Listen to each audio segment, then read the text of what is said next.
Another form of emotional, psychological, and mental abuse that I want you guys to be vigilant about um, is, this is something that I experienced, and I couldn't put my finger on it because I felt I didn't quite understand what the person was doing, but it was, later on that I began to process it. I was like, oh my God, this was still yet again another avenue for abuse.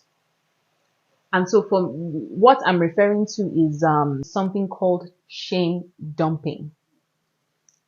This is where somebody basically takes up valuable real estate in your mind, in your emotions, by coming to dump some of their deepest, darkest secrets or shameful acts on you. They dump it on you and then they go about their merry way. Whereas you're hearing something shocking, something crazy, something like, oh my God, like, what is this, right? You're hearing this and you spend hours, sometimes even days, just processing this hard, heavy, dirty information that somebody has dumped on you. That's one aspect of it. The other aspect now then is now feeling the shame on behalf of the person, feeling feeling like a part and parcel of what it is that person did. So I think I've seen a situation where I think some lady had said that her partner, I think her partner had come to tell her about some pedophilic acts they had been engaged in the past. And the person just came, dumped that on her and left. And she was the one left carrying the shame, the, processing something heavy like that, what, you mean you did what? So, and what that then does is it co-opts you. It makes you feel like you are complicit in that person's bad behavior, because now she's left with, okay, should I call the cops? Like, should I, do you get what I mean? Those kinds of things. So for me, something similar to had happened where my abusive ex too had come and tell me about some of his sexual exploits, if you will, and I was just left carrying the shame of it all. I believe he was taking an MBA class in Nigeria. He had his classmates there. He had his lecturer there. It was like a Zoom call, because of, in 2020, because of what happened. So things went online. And then he came to come and start telling me about how, yes, he likes to masturbate on the lecture calls. And I remember almost like clutching my pearls, like, what? And he was like, yeah, that's just what he does at, whatever, like. And I was just like, I know you guys have to have your videos on, like your classmates are there, your lecturer is there, like how are you able to do that kind of thing? And he just kind of almost blew me off as if maybe I was just maybe either making a mountain out of a molehill, or I was just being ridiculous or something. But that's something that I had to process that information for days. I think at some point the guy attempted to get me to follow him to some event with his fellow classmates, and I'm sorry, but shame catch me to participate in that kind of thing. Like, what? I mean, we talk about this more on our podcast, Authenticity Warrior, episodes 7 and 8. But this was, will I say, typical behavior for this individual, just in terms of taking up space, violating, just violating people that were around them. And one of the more shocking ones to me, with this public masturbation or public whatever was God, I'm sorry guys, I actually do have to pause because, to be honest, like I'm still feeling shy again. That shy. But that's the thing with this whole shame bonding thing. That is the intent, to shame bond you, to make you complicit in their act. Because we say this all the time when we talk about more macro things like patriarchy, white supremacy, homophobia, transphobia, that your silence is complicity. Your Mm. silence in the face of abuse is complicity. And these abusers, these narcissists, they're unable to carry the weight of their own acts. You know, Mm. they're happy to indulge their impulses. They will go ahead and indulge their impulses, their impulsive thoughts, do the most, do the gross, disgusting things. But then the aftermath of them standing in it, they're unable to do that. They're unable to bear the burden alone. So then they come and they offload it onto you, Mm. and then they then feel lighter while you are now then carrying it, because it's like, what do I do with this? I know that this Mm. is wrong. I know that Mm. this is a violating act. Do I then betray my partner?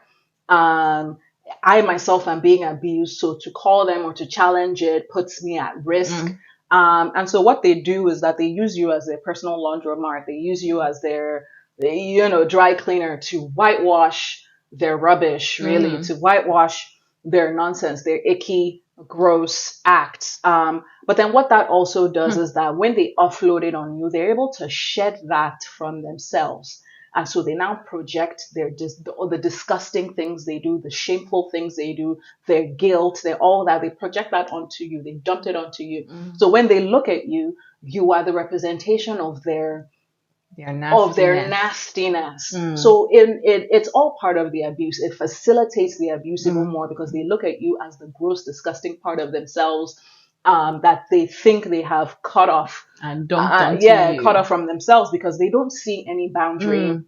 uh, between you and them. That's one of the aims Mm. of abuse, is to co-opt your own essence, to co-opt your own life, to co-opt your own me, as we Mm. keep saying, because they've exhausted their own, they've used their own life force for rubbish, for disgusting things Mm. that they're unable to stand on, and so they cut that part of themselves off completely. So Then they find fresh supply, and then they're able to, like a parasite, like a vampire, do some kind of, shifting by taking your virtue, giving you their shame, mm. and then they're able to feel like, oh, I'm a good person, and you become like the object of their Mm. vileness, and so it's easier for them to abuse you further. Like, there's something you mentioned that I certainly, again, people might wonder, why is it important for me to shatter my silence? Because I'm sorry, I have to say every single thing that I went through. It doesn't matter how it makes anybody look. Oh.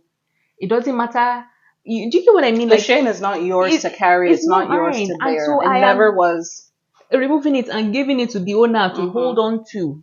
It's not me, oh, that you're now going to now shame bond with. Then I will now be the one that is embarrassed, because that's what happened. Because he did this thing with the driver too. He had a driver in Nigeria that used to drive him, and this guy came home to tell me unprovoked about how, yes, he masturbated on the car ride home today. And I made a point to ask, I was like, did you drive yourself? He was like, no, the driver was in the car. I'm like, how did you maneuver that? You know?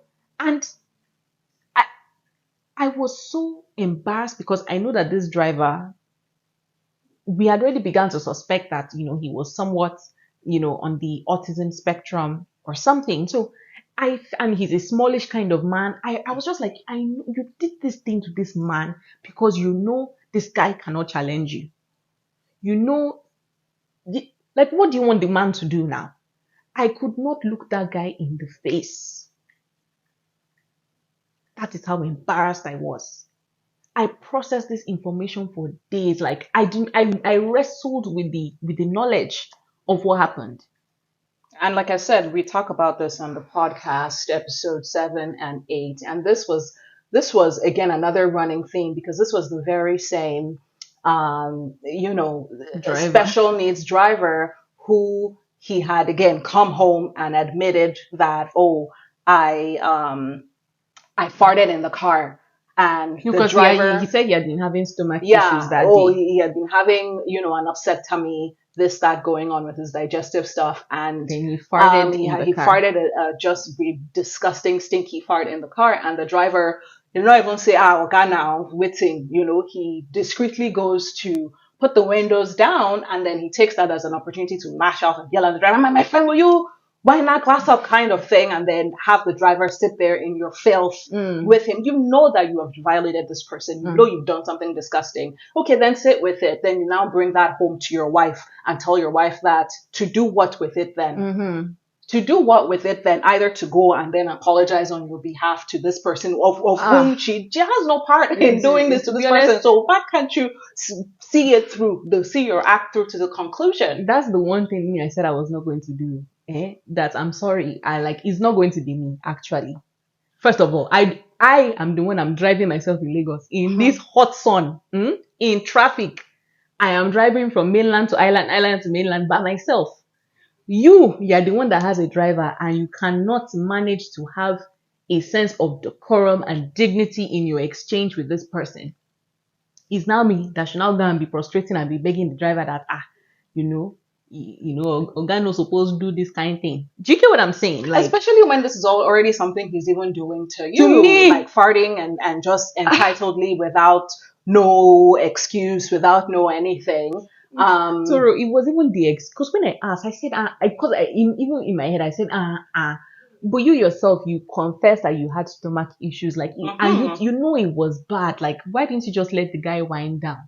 And then what the guy said was, that was he paying him for then?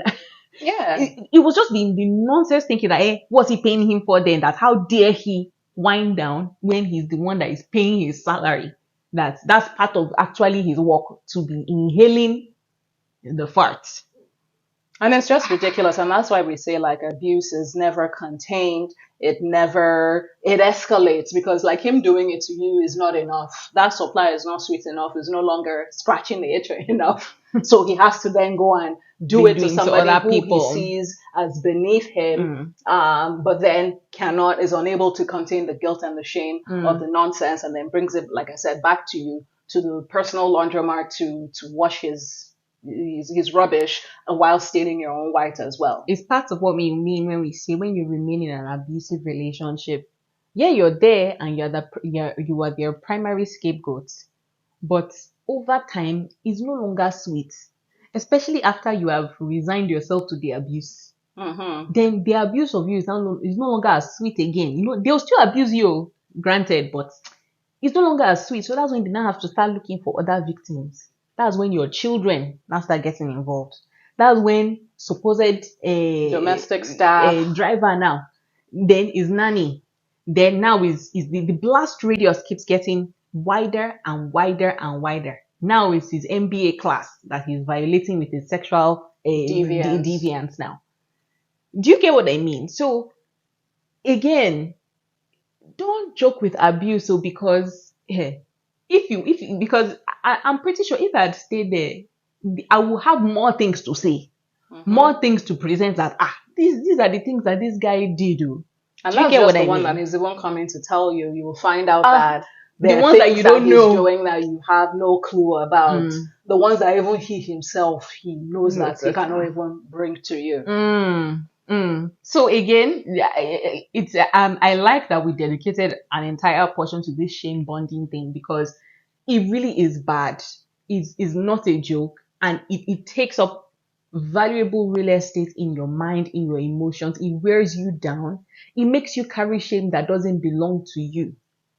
Do you get what I mean? And it's all part and parcel of the whole abuse again. And it puts you in dissonance, because now you are violating yourself in terms of your own ethics, your own integrity, because then you're torn between your loyalty to your partner and family and to what you know is right and honorable. Like that woman now, that her husband had been there violating minors, and the guy had the gall to come and tell her. What's she now supposed to do? Do you get what I mean? Like, how is she now supposed to move on? Her own value system is different. Do you get what I mean? So it's part of is the violate it violates you. Your own life now it changes forever from that point on. And so to just tie things off and bring things all together, there are many different forms of abuse besides contact physical abuse that are legitimate, that need to be taken seriously, that are just as violating and damaging as being pummeled with fists. Um, and if you find yourself questioning, if you find yourself wondering, about what you're experiencing, you find yourself always on eggshells, you're constantly mired in negative emotions, your memory is feeling off. As we mentioned earlier in this video, it will behoove you, it'll do yourself a lot of good to find a way to start documenting things that are going on around you, because these things can be very nuanced and covert. And there are many ways that abusers are able to violate you, to control you, to exert dominance over you, without laying a finger on you, via means of psychological manipulation, wearing you down emotionally, keeping you drained and sleep deprived, and just having that control and power over you. And so you need to start calling your power back, and making some decisions. Again, as we say on this channel, either renegotiating the terms of your partnership or escaping from a situation that is domestic violence. The key word there is violence, physical or otherwise. I think what I do want to emphasize on my own end is always investigate how you feel. Don't discount that. Don't silence yourself. Don't numb yourself. Don't gaslight yourself, and don't make yourself live in cognitive dissonance. You know you feel violated about something, then you shove that away, and then you just want to just move on because it's too difficult for it's too difficult for you to process. You know how you felt about something. Don't ever sweep that thing away. You sit with your feelings. Sit with it. It's there to save you, actually. It is there to guide your path. It's there to protect you. It's there to make you survive in this life. So don't ever numb that, that your feelings away, or sweep it away, or pretend it's not there, or pretend it doesn't exist. All you're just doing is extending the abuse, extending your time in a place where you really should not be. That's all it does. The next point I certainly want to emphasize again is abuse is disgusting. It rears its ugly head every single time. It shows up in the most unexpected ways, in the most unexpected places. Inconvenient, undignifying, where you think, it cannot be contained, and these people cannot be reformed. They cannot be rehabilitated. It takes serious personal effort, self-reflect. It's only something that they can do for themselves. You're not there to save anyone. You're not there to rescue anyone. Like, hear this message now and hear it well. You don't want to find yourself in arenas that are beneath you, because because the therapy that you will now need to wash yourself clean from the nonsense, rewire your brain. Like, there's even something I forgot to mention, and in my head I'm like, should I mention it? Should I? And I think I'm going to mention it, because those of you who've listened to Authenticity Warrior episode 7 and 8, you've already heard this already. I found myself in a position where I had to be begging a grown ass human being, adult male, to please be flushing this toilet when you poo. Don't leave this thing here from morning till night.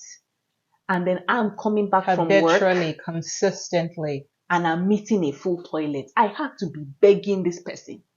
And you guys will be surprised that this person dug in and consistently refused. Because you guys know men like to poo every single day. Imagine having to deal with that kind of interaction every single day, coming home to a soiled, full, stinky, nasty toilet. Don't allow yourself be in that kind of nasty arena ever again. For some of you who have already entered it, remove yourself, save yourself. It's not worth it. There is no human being that is worth saving. There's no relationship that is worth saving if they can be treating you like that. So hear us well and hear us good. Selah. Let she who has ears hear, or them who has ears hear. I think we can call it here. Thank you once again for listening, for joining us here at the Warrior Enclave. We ask that you like, share, subscribe, comment, share your stories, shatter your silence. It's for your own good. We encourage you to do it for your own good. We're doing it here as well, and modeling and demonstrating it for y'all. So we will see you on the next episode as usual. So once again, we see you, we hear you, we believe you here at the Warrior Enclave. Bye, warriors!